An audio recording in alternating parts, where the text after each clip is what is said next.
So, when it comes to the facts of the Parkland shooting, it kind of gets disturbing, doesn't it? I mean, another county's police came over and discovered four, count them, four officers standing outside of the school with their guns drawn, hiding behind their vehicles, as the shooter massacred people inside of the school. Meanwhile, CNN is taking students from the school, presumably students from the school, and giving them scripts and telling them to work off of those, insisting that they follow a specific script. Like, there have actually been students who have come out and spoken against this. I mean, that just seems, again, a little shady. Beyond that, the people that are talking about it, really earnestly talking about it, you know, InfoWars, Daily Wire, again, used to not be reputable news sources. Lately, they're kind of coming out as quite reputable. CNN is lobbying YouTube to try to stop showing any of their videos. Again, it just gets shadier and shadier. The sheriff of the county, he knows that his officers have been warned. 30-something times? About this eventual school shooter. He knew about it. The FBI knew about it. Everybody knew that it was going to happen. And they did nothing. So, what is this? Is this an attack of opportunity? Did they say, next time a school shooting happens, what we're going to do is this. We are going to let it happen to its fullest until somebody stops us. And then we are going to push for the removal of the Second Amendment. Now, here's the thing. I'm down with gun control. I am down with gun reform. I'm down with a certain amount of tightening up of the laws, shall we say, tightening the leash. I am not for the removal of the Second Amendment. I am not for the idea that no American should ever own or carry a gun. First of all, it's part of our culture. You can talk about other countries all you want, but when it comes right down to it, it's not part of their culture, and it has been part of America's culture since the inception of the country. I mean, aren't there complaints that the white men came in and shot the Indians with their guns? Oh, sorry, Native Americans. I know that gets under some people's skin. Some white, college-educated people. Whatever. It's part of our culture. It's not part of the culture of England. It's not part of the culture of Japan or France or whatever other country you're going to try to compare us to. And so to compare the two is apples and oranges. People like to bring up Australia. Well, that's all fine and dandy, but gun violence in Australia was already declining at 3% per year before the gun ban came into effect. And then it leveled off soon after that. It didn't go down precipitously after that. It leveled off. That doesn't seem like a victory for the anti-Second Amendmenters. That is a long word. It doesn't come off as a victory for those against the Second Amendment, the way I see it. The fact is, though I currently do not own a gun, I plan to, and I sure do like to go out shooting with my in-laws. It's real fun. It's real fun, a real humdinger. Ain't that a Jim Dandy of a hoo-ha? Love to shoot them guns. Pew, pew, pew. I'm sure that's how a lot of people see it.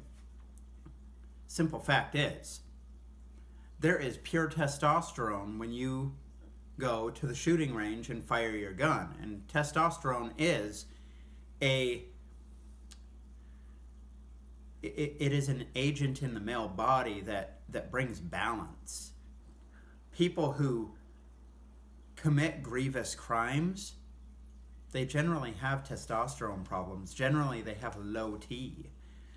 I would bet any amount of money that the Parkland school shooter had low T. I sure wish they would do a blood test on him or something to see if that was the case. I don't want to turn over my gun, or anyone's gun, to the authorities who are just going to stand behind their vehicles while a crime happens. I used to live in Toronto, Canada. And I remember one night, as I walked through my apartment complex with my friend, we were attacked by probably 20 of the black guys who hung around the basketball courts there. They said, "Y'all white people are bitches," and then they proceeded to attack us. They didn't do an excessive amount of damage, but it's still plain to see there was an attack. Across the street, between the beer store and the church, sat a cop car with 2 officers in it. Not once did they turn on their lights, not once did they make a sound. They watched it happen, they watched the group run away, they did not move, they did not speak, they did not act. And those are the people we want to turn our guns over to? Those are the people that we want having complete control over a person's ability to protect themselves. Not only do I have anecdotal evidence, but there is evidence shown in not the aftermath, the occurrence of the Parkland shooting. I just don't see how the argument to remove the Second Amendment is even defensible. Again, gun reform sounds great. In fact, I was quite happy when I saw that Donald Trump, our president, pushed the ban for bump stocks. He even named names. He stated who was going to have to sign it to ensure that it went through. I like it. I'm down with that. Get rid of bump stocks. But don't go around saying that the AR-15 is an assault rifle, because quite frankly, that classification of gun doesn't exist. And don't say that AR stands for assault rifle when it actually stands for Armalite.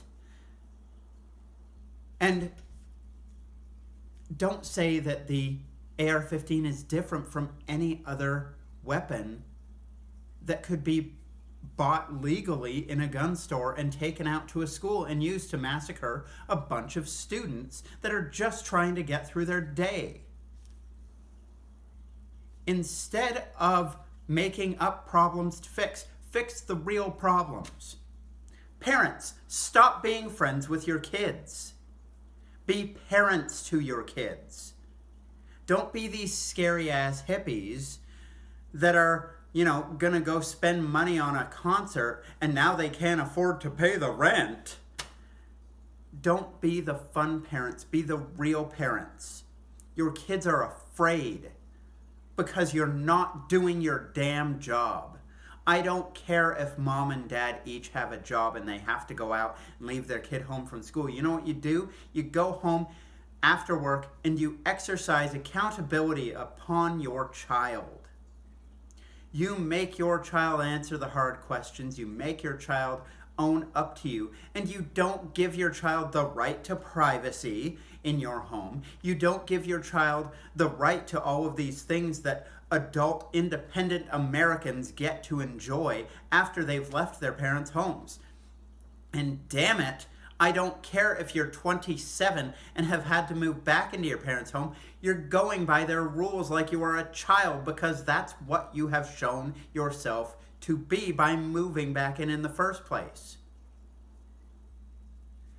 It comes down to the fact that parents are trying so hard to be friends to their kids that they are not parenting them anymore.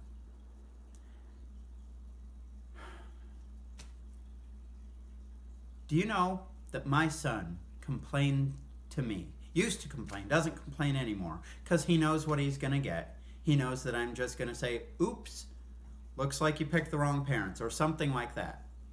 He complained that his friends got to watch all these scary movies. They, when they were 6, they got to watch the Child's Play movies with Chucky, or any of that. They got to watch Friday the 13th before their 10th birthday even. My son hasn't seen any of those movies, and he used to complain about it. You know what I told him every time? Those kids' parents are dumbasses. Sorry for the language, anyone watching this with kids in the room. I won't get any worse than the A word, though. Those kids' parents are dumbasses, and they are trying to be friends to their kids rather than parents. So while they are robbing liquor stores, my son is going to go ahead and be somebody's boss. Because I started small. You may say that watching a scary movie isn't a big deal, but you know what? You're putting things into a kid's head that don't need to be there. Rather than maybe have them read more advanced books, more nuanced books. In fact, we've got parents who are letting their little kids watch Friday the 13th, but they're banning To Kill a Mockingbird. Are you kidding me? I'm just saying that maybe our priorities aren't straight anymore in this country, and we need to get back to them, because the Second Amendment and banning guns is not a priority. Your kids are going to kill somebody whether or not they get a gun, okay? Because you are not doing the proper parenting you needed to do, and you need to be held accountable, not your child who shot up a school. So, I'm sure a few of you are going to be pissed off at me. Please let me know in the comments or on Twitter, or go ahead and email me. Either way, like and share this video. Subscribe to my channel so that you can bask in my endless amounts of ignorance. It's all the same bowl of gravy to me. It's all the same bucket of soup to me. I'm just speaking my mind, knowing all the facts. In the meantime, again, like, subscribe, hit the bell. I've got the little watermark right there. Yeah, right there. Go ahead and hit it. Subscribe. I'll see you later. Goodbye.